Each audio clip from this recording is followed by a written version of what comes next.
เขามาเบิ่งข้อสังเกตเนาะข้อหนึ่งใหญ่ประโยคคำถามที่ถามด้วยประโยครูปแบบบอกเล่าปฏิเสธข้อหนึ่งน้อยประโยคคำถามชนิดนี้แสดงการถามโดยการเอารูปแบบบอกเล่าและรูปแบบปฏิเสธของตัวแสดงมาเรียงต่อกันข้อ2น้อยเมื่อประโยคคำถามชนิดนี้มีตัวสำแดงเป็นคำกริยาจะมีรูปดังนี้ประโยคที่บ่มีตัวประกอบเช่นนี้หมายปู่หมายเจ้าซื้อบ่บัดนี้มาเบิ่งตัวอย่างที่2เนาะ你去不去เจ้าไปบ่你是不是เจ้ากินบ่หากมีตัวประกอบไว้ทางหลังประโยคที่มีโครงสร้างกรรมะบวกปู้บวกอีกกรรมะเส้นตัวอย่างเนาะ你买不买牛奶เจ้าซื้อนมบ่เป็นคำถาม你去不去上海เจ้าบ่ไป上海你是不是苹果เจ้าบ่กินหมากแอปเปิล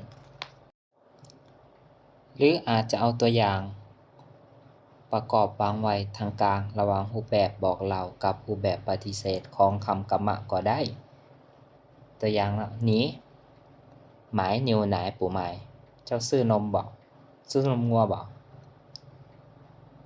你去医院不去เจ้าบ่ไปโรงหมอบ่你是苹果不是เจ้าบ่กินหมากแอปเปิลบ่ข้อที่3เมื่อประโยคคำถามชนิดนี้มีตัวแสดงเป็นหลักคำกรรมะสวยบวกกับคำกรรมะจะมีรูปแบบประโยคดังนี้ตัวอย่างเนาะ你想不想买牛奶เจ้าอยากซื้อ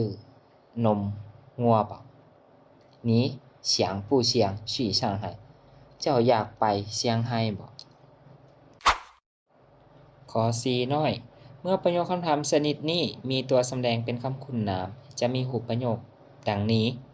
ตัวอย่างหวังฟู่จินหยวนปู่หยวนหวังฟู่จินไก่บ่ชื่อเตียนกุ้ยปู่กุ้ยวจนานุกรมแพงบ่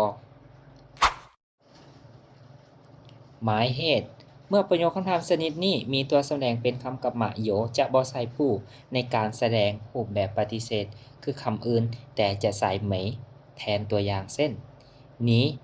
โยเมโยเกอเกอเจ้ามีอ้ายบ่นี้โยเมโยฮั่นอิงซื่อเตียนเจ้ามีวจนานุกรมภาษาอังกฤษบ่มาที่ข้อ2ใหญ่การบอกจำนวนประมาณด้วยคำว่าตัวเราสามารถบอกจำนวนประมาณได้โดยการเติมคำว่าตัวไว้หลังคำบอกจำนวนข้อ1น้อยการบอกจำนวนประมาณของจำนวนเต็ม10และห้อยชื่อและปาย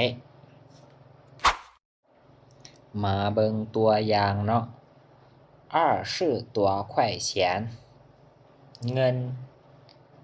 20กว่า20ปลาย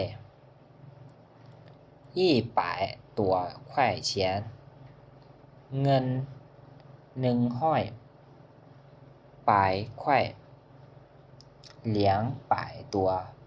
本ซื้อเตียนปึ้มวจนานุกรม200ปลายหัวมาเบิ่งข้อ2น้อยเนาะการบอกจำนวนประมาณของหลักเดียวตัวอย่าง6毛多少钱เงิน6毛ปลาย9块多少钱เงิน9ปลายควายเฮามาเบิ่งการฝึกรูปประโยคเนาะที่1下午我去书店你去不去มาเติมเอาบอลสีแดงนี่แหละแล้วก็เบิ่งตามรูปภาพแล้วก็มาเติมเอาสีแดงนี่เติมบอลสีแดงเนาะชูเตียนมาเติมบอลสีแดงเนาะมาแต่งประโยคข้อ2我去买磁带